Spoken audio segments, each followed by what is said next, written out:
जय बोलो देवादिदेव 1008 श्री आदिनाथ भगवान की जय जय जय। अहिंसा परमो धर्म की जय जय जय। परम पूज आचार्य गुरुवर श्री विद्यासागर जी महाराज की जय जय जय। आचार्य श्री समय सागर जी महाराज की।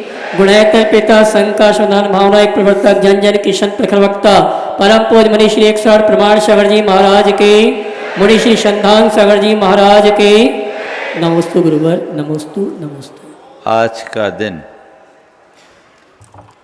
भारतीय संस्कृति के इतिहास का सबसे महत्वपूर्ण दिन है। आज आदिनाथ भगवान का निर्वाण दिवस है। वे आदि भी हैं तो अनादि भी हैं। वे आदि इसलिए हैं कि उनसे हमें धर्म का मार्ग मिला।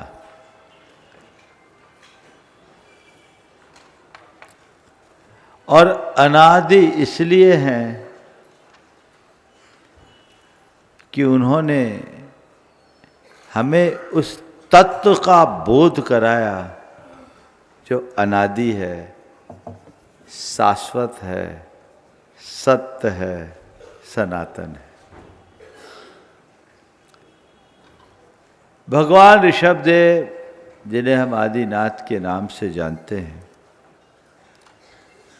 केवल जैन परंपरा की दृष्टि से नहीं अपितु संपूर्ण भारतीय परंपरा में उन्हें बहुत महान स्थान दिया गया और उन्हें उतने ही श्रद्धा, भक्ति और आदर के साथ पूजा गया, माना गया। ऋषभदेव के जीवन को जब हम देखते हैं तो अन्य तीर्थंकरों से इनके जीवन में कई मौलिक अंतर दिखाई पड़ते हैं। अन्य तीर्थंकरों ने हमें केवल निर्वाण का पाठ पढ़ाया, मोक्ष का मार्ग बताया, धर्म तीर्थ का प्रवर्तन किया। लेकिन भगवान ऋषभदेव ने केवल धर्म तीर्थ का प्रवर्तन नहीं किया, केवल निर्वाण की बात नहीं की, उन्होंने निर्वाह, निर्माण और निर्वाण की बात की। मनुष्य के जीवन में सबसे पहली जरूरत उसके निर्वाह की होती है। रोटी, कपड़ा और मकान के बिना जीवन की गाड़ी नहीं चल सकती। भोग युग से जब ये संस्कृति कर्म युग की ओर परिवर्तित हुई, मनुष्य के सामने अपने जीवन के निर्वाह की समस्या खड़ी हो गई। अभी तक तो अपनी सारी आवश्यकताओं की पूर्ति प्राकृतिक कल्प वृक्षों से हो जाती थी। अब कल्प वृक्षों ने अपना फल देना बंद कर दिया, खाने के लाले पड़ने लगे, लोग भूखे मरने लगे, भूख प्यास से परेशान होने लगे। कल्पना करो उस समय की सामाजिक स्थिति की। सर्वत्र त्राही त्राही मची थी। उस समय भगवान ऋषभदेव ने हमें कृषि, वाणिज्य, विद्या और शिल्प जैसे 80 मसी कृषि, विद्या, वाणिज्य और शिल्प 60 कर्म का उपदेश दिया। उन्होंने कहा कि अब भोग युग समाप्त हो गया, कर्म युग की शुरुआत हो गई है। अब कर्म करके ही आपको काम करना पड़ेगा, इसलिए कर्म करो। और कर्म करने के क्रम में उन्होंने जीवन के निर्वाह के लिए, जीव को पार्जन के लिए सत्कर्म का उपदेश दिया।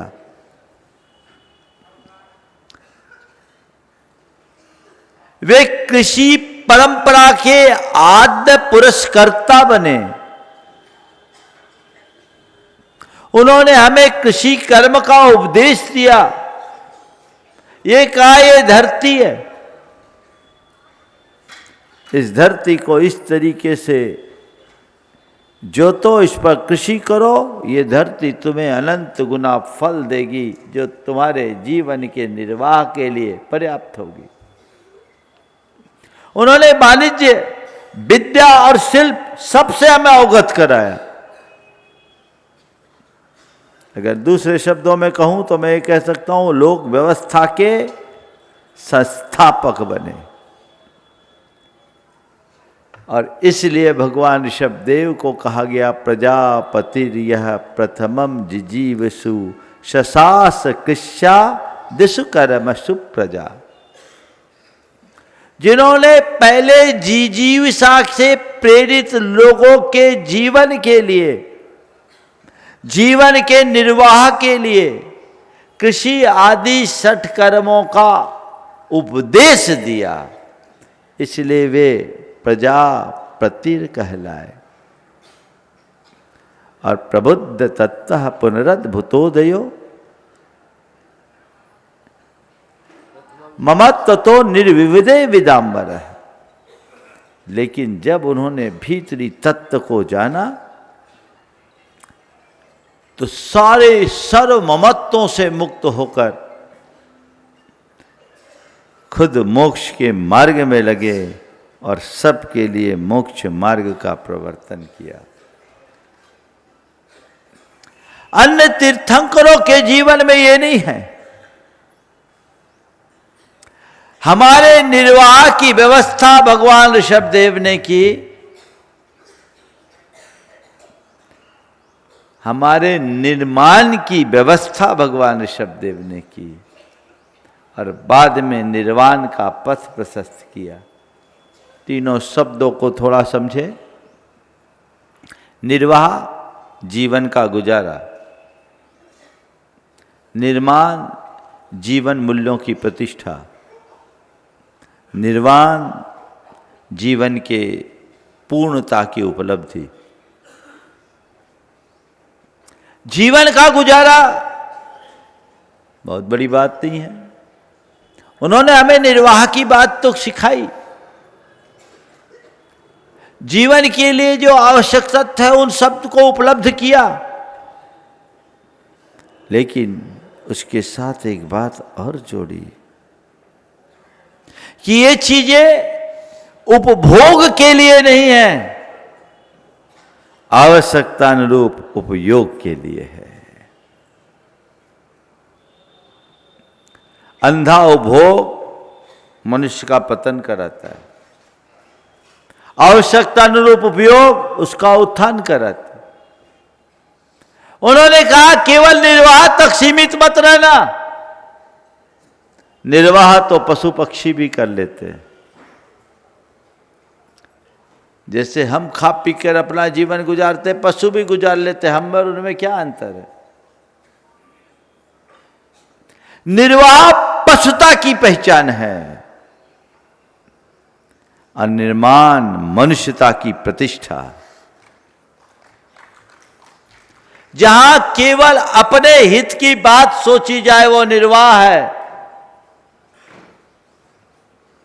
और जहां अपने हितों के साथ औरों के हितों का ध्यान रखे वहां निर्माण है। मानवीय जीवन मूल्य हमारे जीवन में तभी प्रतिष्ठित हो पाते हैं जब हम अपने साथ औरों के हितों का भी ख्याल रखते हैं।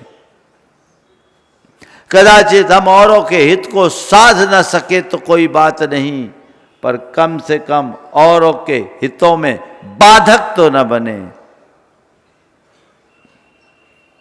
भर्तृहरि ने मनुष्य के 4 श्रेणियां बताई, एक राक्षस, एक पशु, एक मनुष्य की और एक दैवी। जो सबके हितों का भक्षण करे वो राक्षस, जो अपने हितों की पूर्ति के लिए औरों के हितों को नष्ट करे वो पशु, जो अपने हित के साथ औरों का हित साधे वो मनुष्य, और जो औरों के हितों के लिए अपने हितों को त्याग दे वो देवता।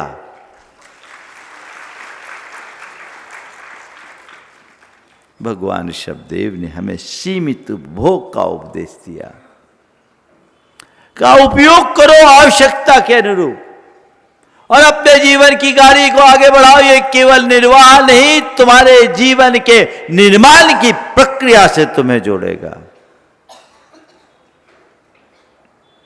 तो हम निर्वाह से निर्माण की ओर आए। निर्वाण यानी मनुष्यता से जुड़ना, पशुता से ऊपर उठने पर मनुष्यता आती है। मानवीय जीवन से जुड़ो। जब तक हमारे हृदय में औरों के प्रति संवेदना ना हो, जीवन का निर्माण नहीं हो सकता।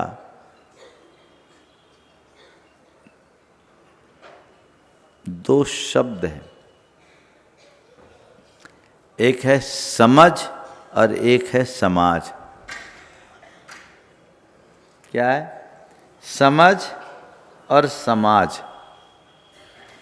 मालूम है दोनों में क्या अंतर है? समझ यानी पशुओं का झुंड,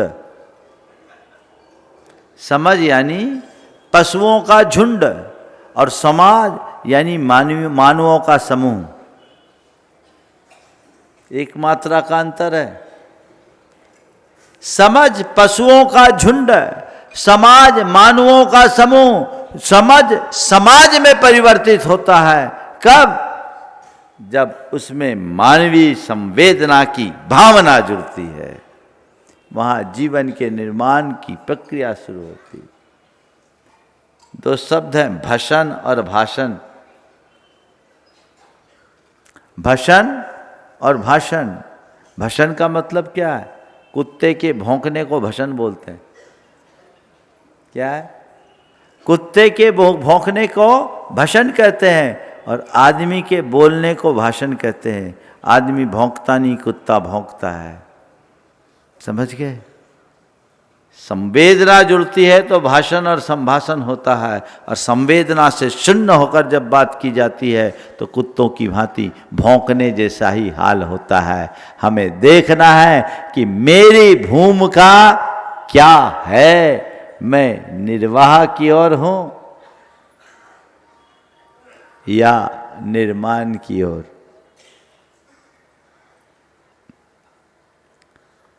पति अपनी पत्नी पर चिल्लाया कि तुम मुझे कुत्ता क्यों बोलती हो।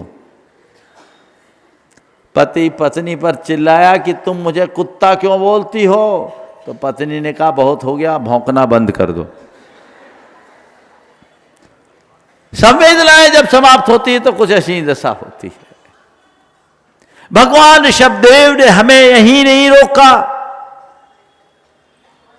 उन्होंने मानवीय जीवन मूल्यों का पाठ पढ़ाया। संपूर्ण मानव सभ्यता के जो सूत्र थे वे सब दिए। इस मानव सभ्यता के आद्य आविष्कर्ता यदि कोई है तो भगवान ऋषभदेव हैं।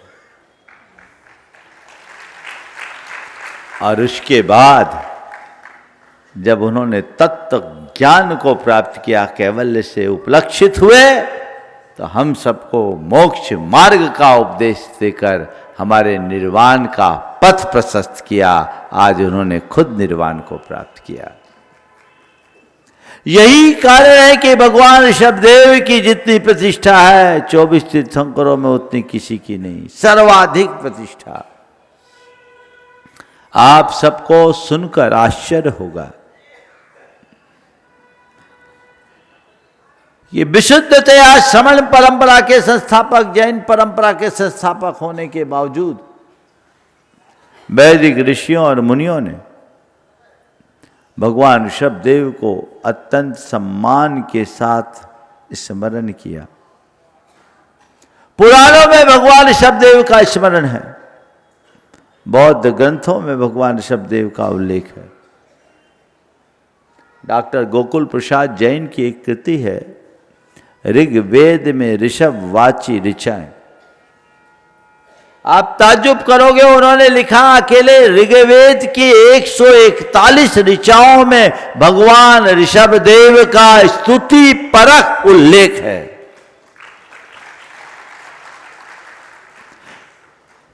भगवान ऋषभदेव के इकलौते ऐसे तीर्थंकर थे जो दोनों परंपराओं में मान्य थे, उसका यह प्रमाण है। इसके अतिरिक्त भागवत, कुन पुराण, बराह पुराण, मार्कंडेय पुराण आदि अन्य अनेक पौराणिक ग्रंथों में ऋषभदेव का ससम्मान उल्लेख उनके विराट व्यक्तित्व का उदाहरण है। एक वैदिक ग्रंथ में तो ऐसा लिखा है कि अष्टषष्टिषु तीर्थेषु यात्रायाम यत् फलम भवे। वैदिक परंपरा में 68 तीर्थ है। अष्टषष्टिषु तीर्थेषु यात्रायाम यत् फलम भवेत् श्री आदिनाथस्य देवस्य स्मरण मात्रेणापि तद भवेत्। 68 तीर्थों की यात्रा से जो पुण्य लाभ मिलता है वह आदिनाथ भगवान के स्मरण मात्र से मिल जाता है।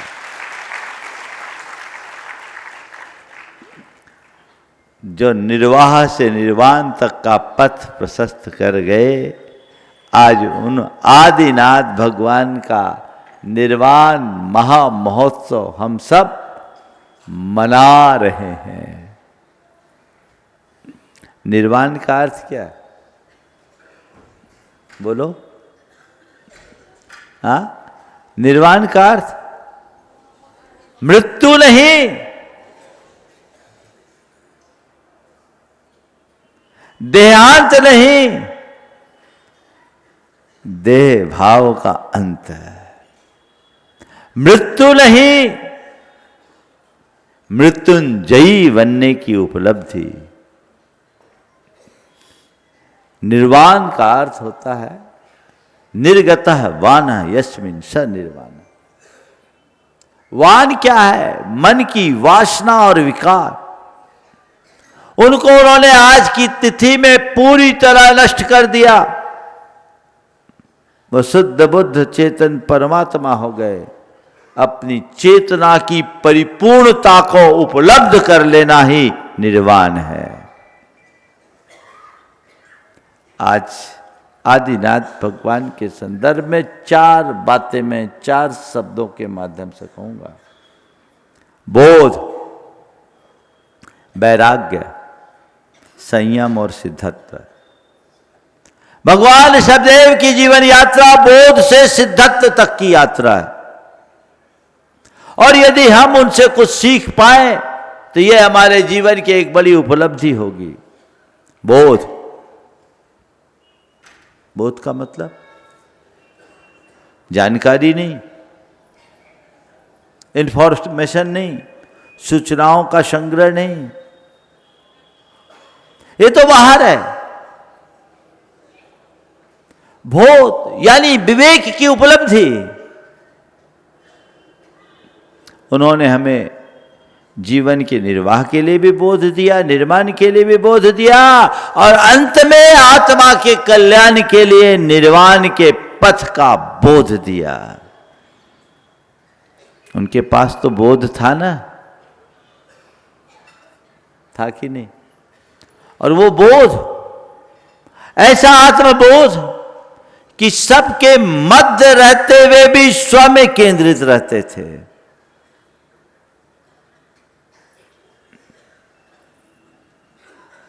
और यही बोध वैराग्य में परिवर्तित हो गया जिस पल उन्होंने नीलांजना के नृत्य को देखा। आम जन तो नीलांजना के नृत्य में ही उलझ कर रह गए, लेकिन भगवान ऋषभदेव को उस नीलांजना के नृत्य में होने वाली अचानक मृत्यु से उनके हृदय में जीवन की नश्वरता का बोध हो गया। उन्हें इस बात का अच्छे तरीके से आभास हो गया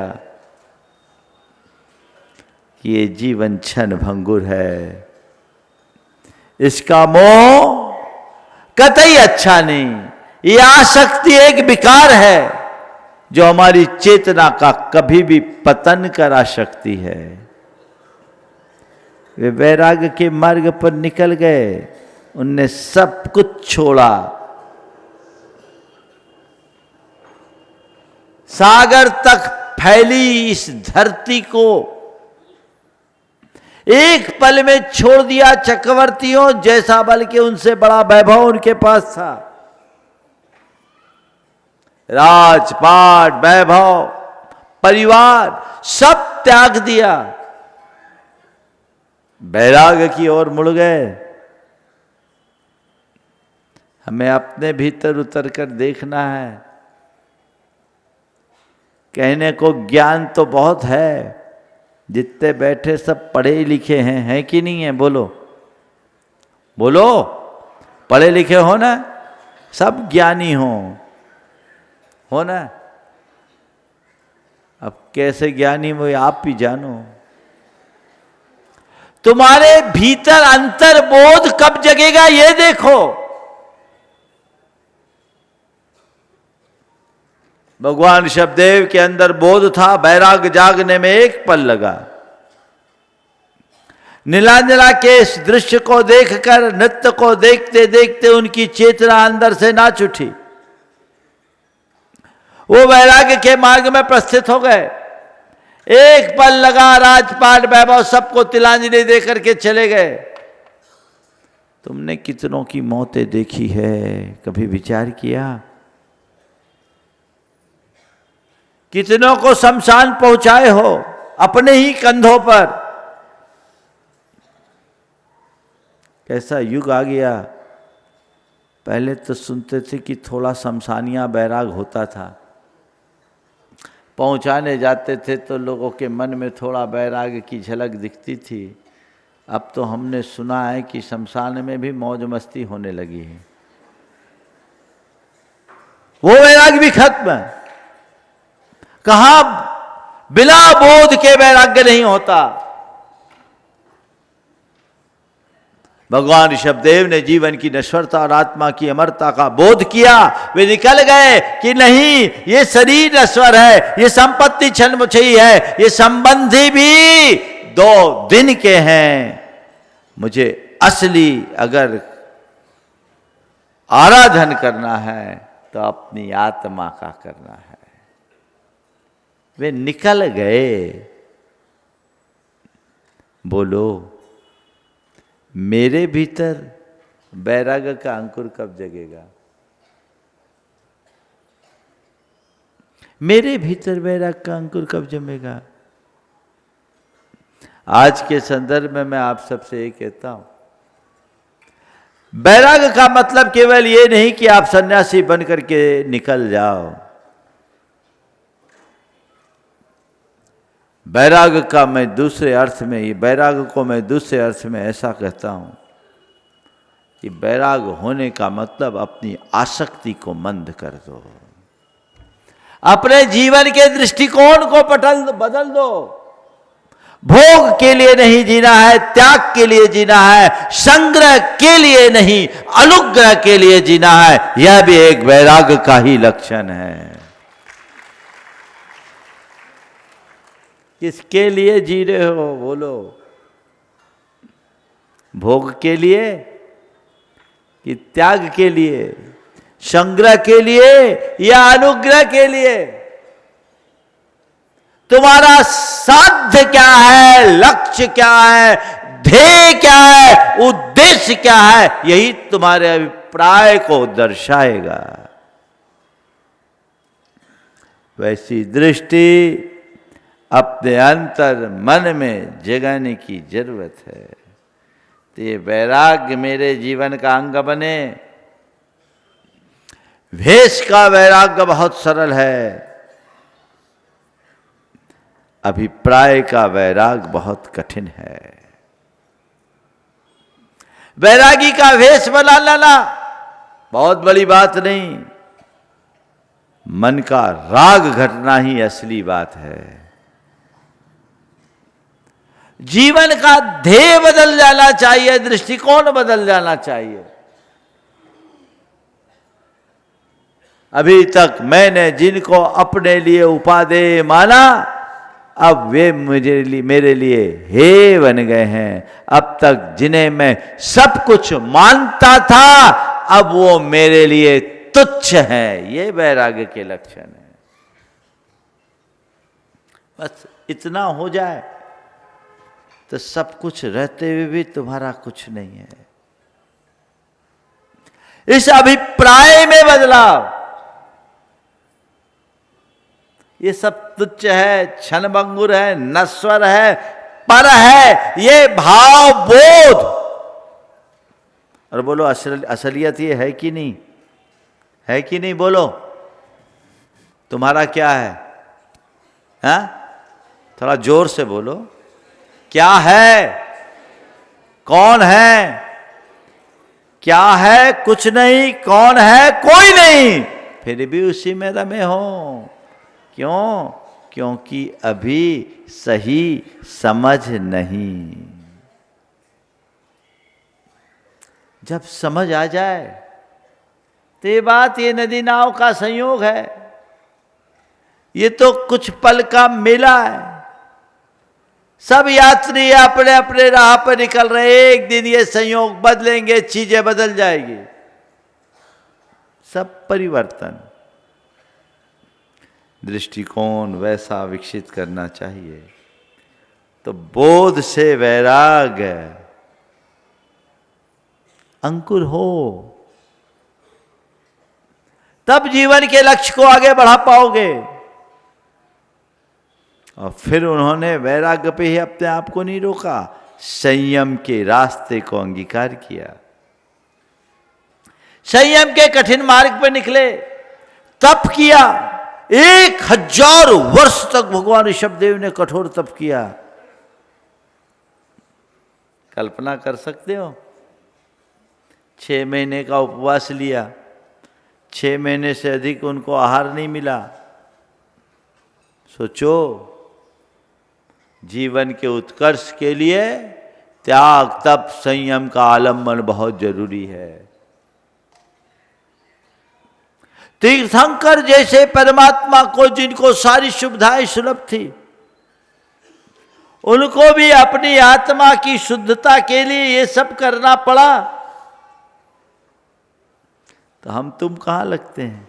बोलो, संयम के प्रति तुम्हारा क्या रुझान?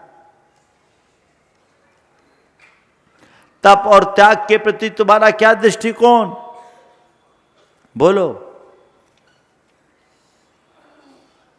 अपने जीवन को संयम से जोड़ने की भावना रखिए, तब त्यागमय बनाने का लक्ष्य बनाइए, तब हमारा जीवन निखरेगा। और तभी भगवान ऋषभदेव का निर्वाण महामहोत्सव मनाना सार्थक होगा।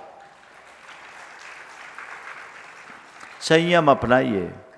आज का संयम बहुत बड़ा संयम नहीं ले सकते, समय काल के अनुरूप संयम रखो। आज संयम हो, हम अपनी वाणी को संयत रखें, अपने खान पान पर अंकुश रखें, अपने व्यवहार में शालीनता लाएं,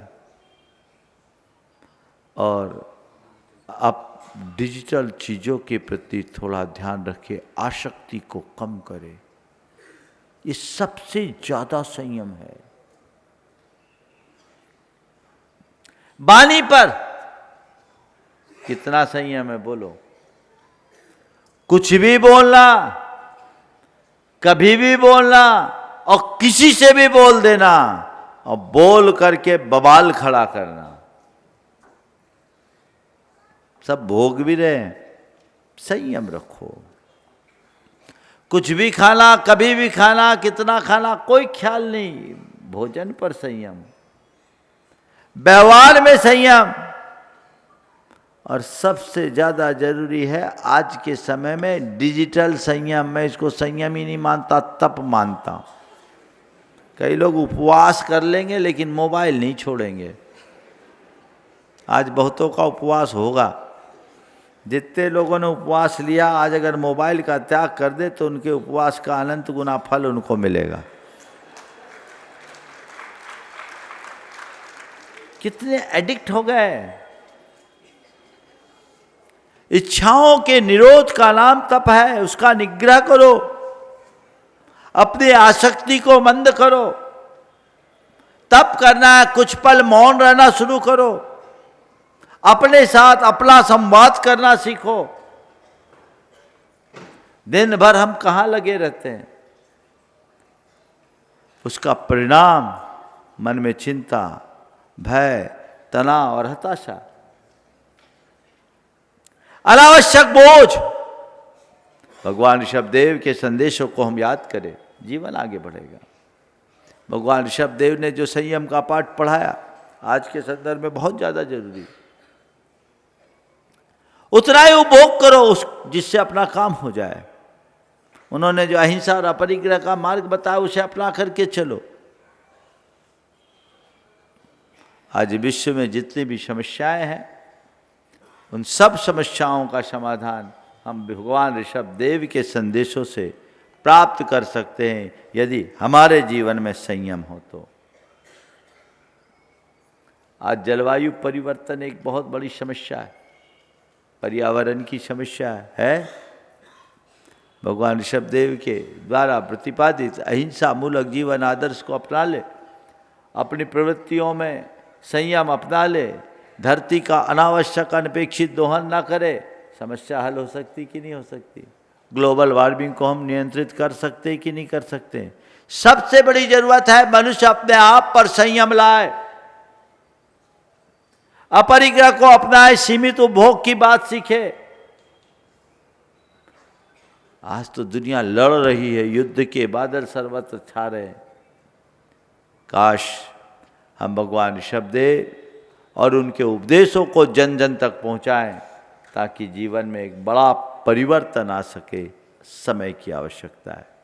तो भगवान ऋषभदेव ने बोध से वैराग और वैराग के साथ संयम की यात्रा की तो सिद्धत्व की प्राप्ति की। आज उन्हें परम निर्वाण को प्राप्त की उपलब्धि हुई। वे सिद्ध बुद्ध निरंजन परमात्मा हो गए।